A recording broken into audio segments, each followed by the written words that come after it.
This is US Election Watch. I'm Gaurie Dwivedi. Let's get you the headlines this evening. First up, as the Harris versus Trump presidential battle enters the last 8 weeks, the presidential profit predictions exclusively on NDTV. Alan Littman will speak to US Election Watch on Election Watch with me.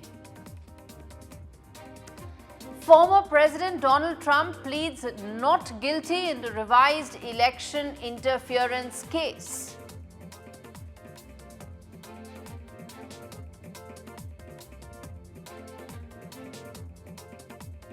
As the US election enters its most crucial phase, there is now reports suggesting of a possible meddling by Russia. United States accuses Russia of election interference, announces a range of actions against possible meddling by Russia.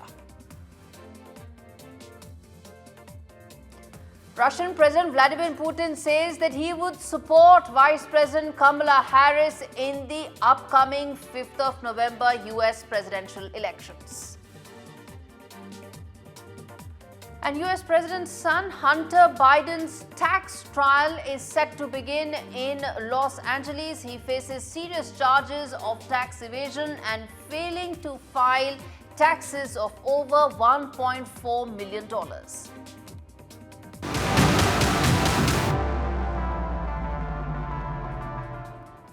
All right, staying with the big story that we are tracking right now, which is around allegations being made by US as far as any meddling by Russia. Remember, these are not new allegations. They've been made in the past as well. In the 2016 election between Hillary Clinton and Donald Trump, there were widespread allegations that Russia had tried to meddle in the US elections and tried to influence the outcome. Those allegations have come back as the election enters in its most decisive phase. Remember, a postal ballot phase begins in just a day, and ahead of that there are now fresh allegations coming in that Russia may be looking to meddle to influence the upcoming US presidential elections. Take a look at this report that tells you the story in greater detail. Announcing a new policy to restrict visa issuance to certain individuals who, acting on behalf of Kremlin-supported media organizations, use those organizations as cover for covert activities and are responsible for or complicit in these malign efforts.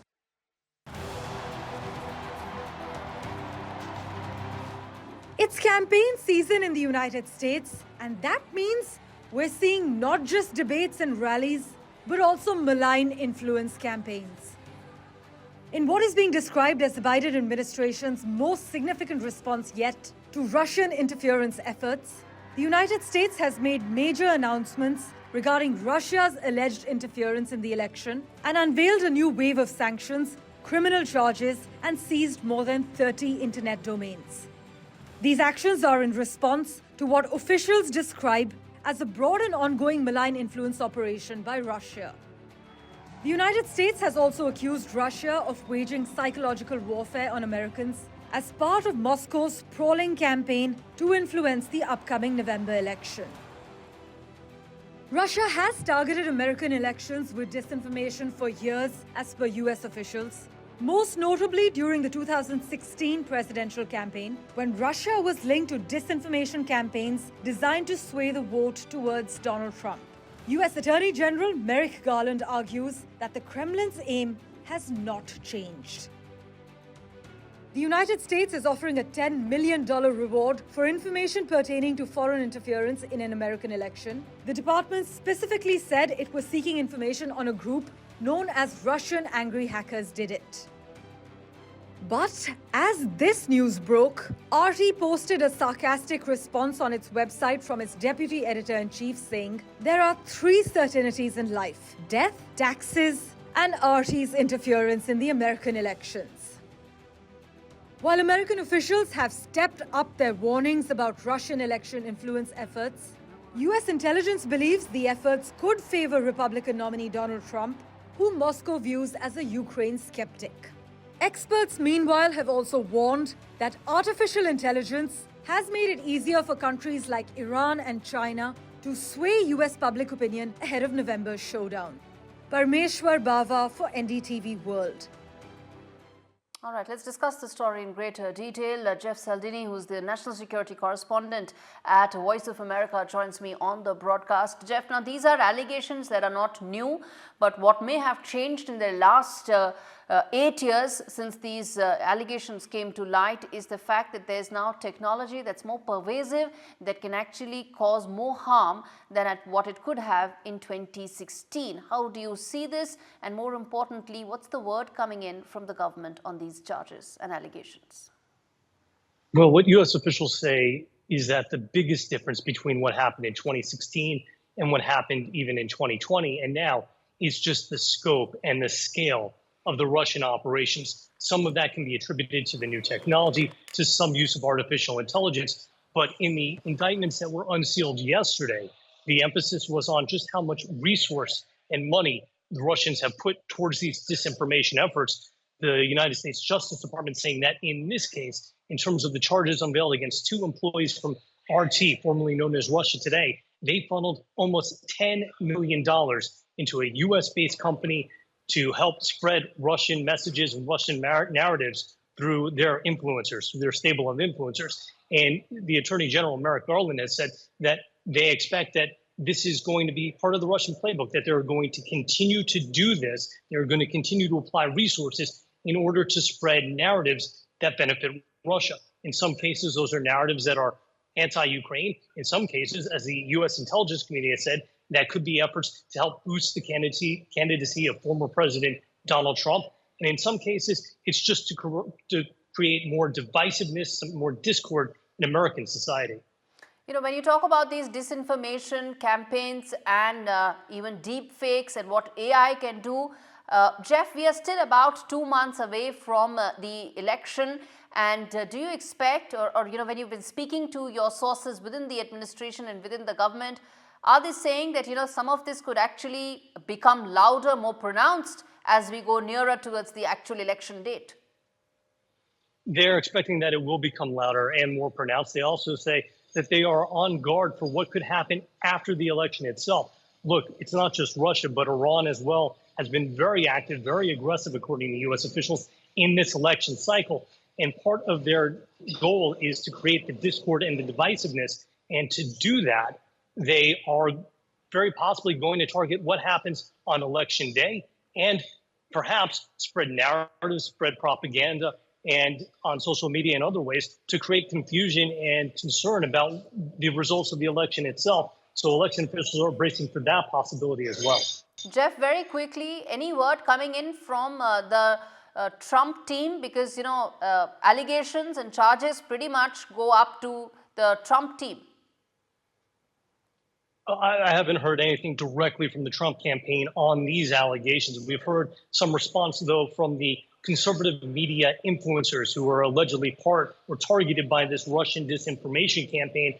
And they've been saying online in posts that they are victims of this, that they were unaware of where the money was coming from. They weren't told. And they said even with the money that had been funneled to their media company, the media company that they work for from Russia, they retain control over their shows and their views and are trying to downplay it, saying that they are victims and not collaborators in any sense. All right, Jeff Selden, appreciate you joining us live on the broadcast with those details.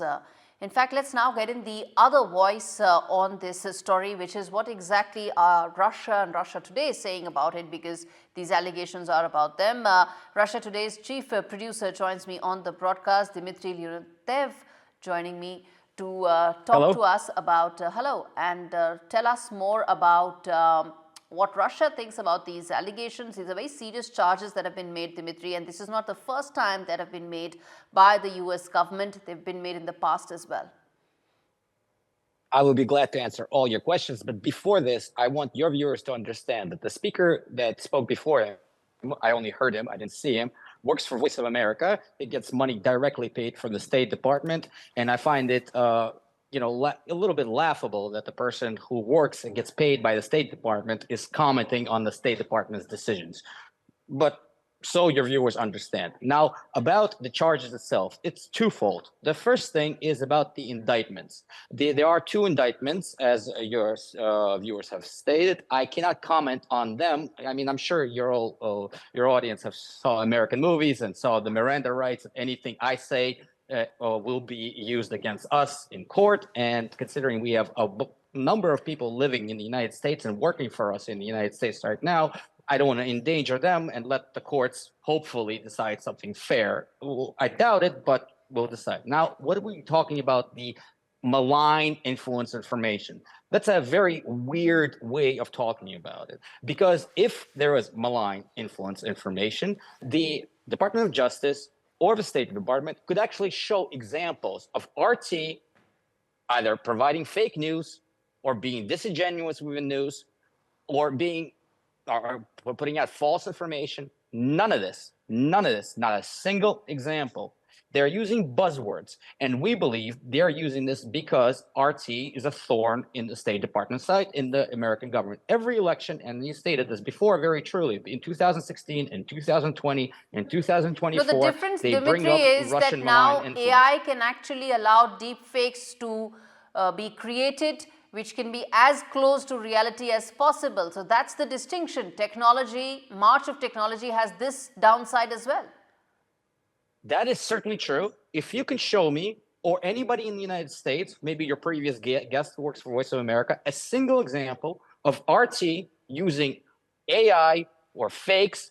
I mean, we're not a clandestine operation. We're a media company. What we do is put out there, and just look through it. There's no secret. If there's one single example where we've done this, we would love to see it, and we'll be able to answer it. But when you say this, when you say malign and don't actually show anything malign, this is a PR way of talking about, United States election. We are, once again, are getting intertwined in the conflict between Democrats and Republicans, who are both using Russia as a boogeyman in order to excuse their horrible politics. And frankly, our answer, which some people thought was, a little, tongue-in-cheek, is because we're so tired of it. Well, you cannot accuse me of not giving you enough time to respond and to talk about the other side. So we at NDTV have been putting out both sides to this story, and we've given you your airtime as well. Appreciate you joining us, Dimitri, and we're going to keep coming back to that story on US Election Watch. In fact, before we get in our big exclusive interview, let me quickly tell our viewers that ahead of the September 10th, the debate that will take place between Kamala Harris and Donald Trump, both sides have now finally agreed to the debate rules, the ABC's debate rules, which is that there will be muted mics. So Kamala Harris was not agreeing to mics being muted when it was not her turn to speak, and now she has agreed to. So only when the candidates will be speaking that mics will be live. This was a condition that the Biden team and the Biden campaign had asked for, and Kamala Harris and her team was not in favor of continuing that. But it seems that there's now consensus, and all eyes now on the first face-off between Kamala Harris and Donald Trump. All right, shifting focus now to the big story and the big interview of the show today, which is Alan Littman, who is a presidential prophet, who's known to correctly and accurately predict many presidential elections in the United States in the past, and he is joining me to talk to us about what does he feel about the elections, who has a better chance, what are the criteria by which he has come to that and finalized that decision and taken that call as to who really has a lead and an edge right now.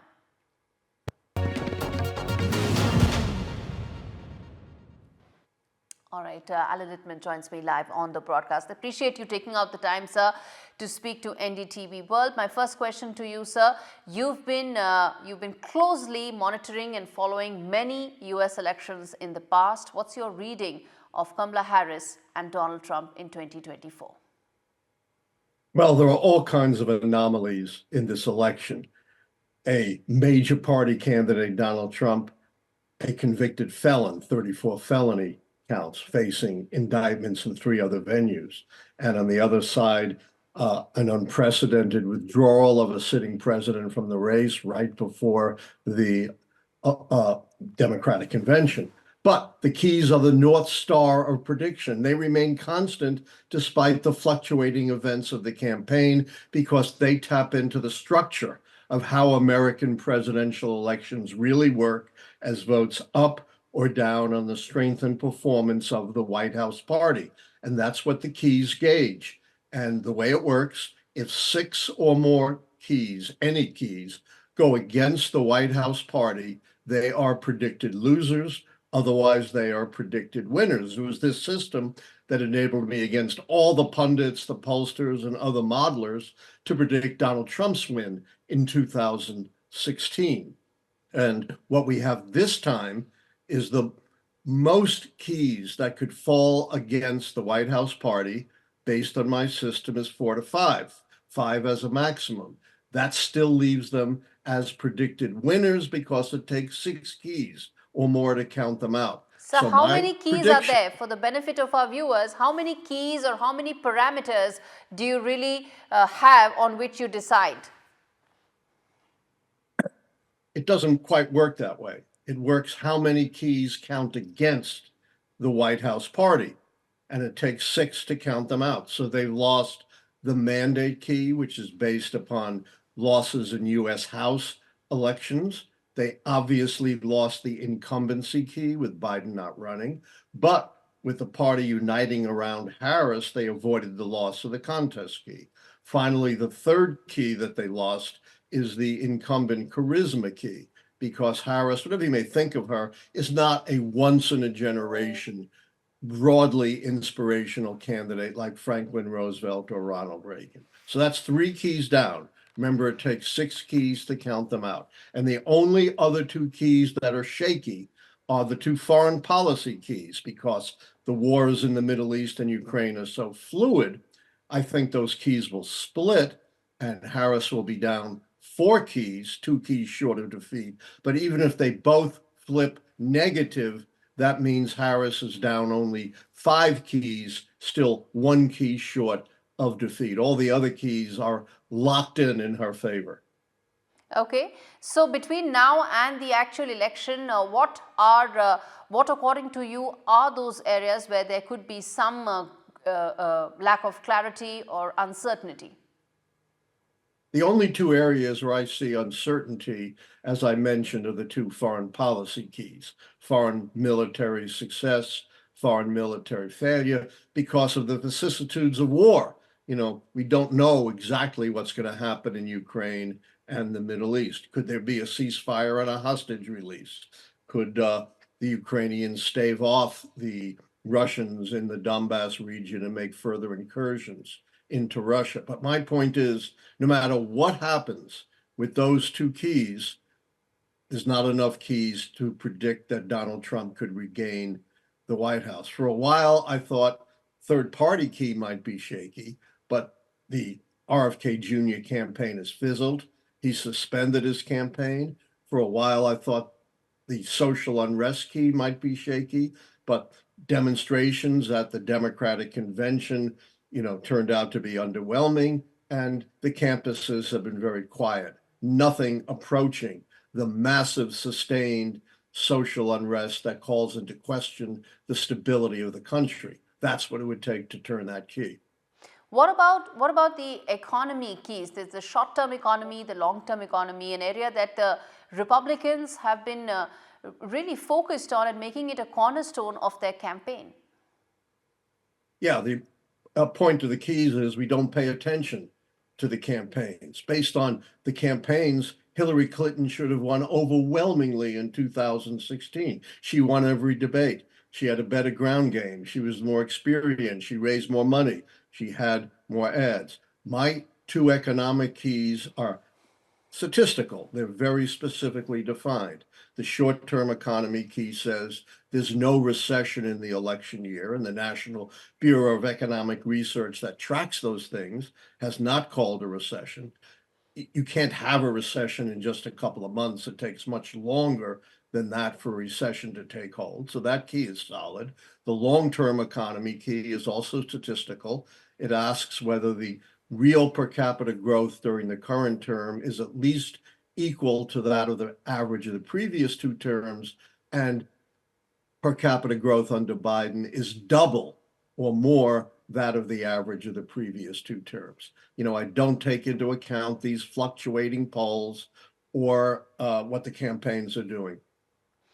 And this is exactly what I was going to ask, that while speaking to you, it looks like almost a certainty that Kamala Harris is coming she's winning this election, but some of the polls seem to suggest that it's pretty much neck and neck between Donald Trump and Kamala Harris.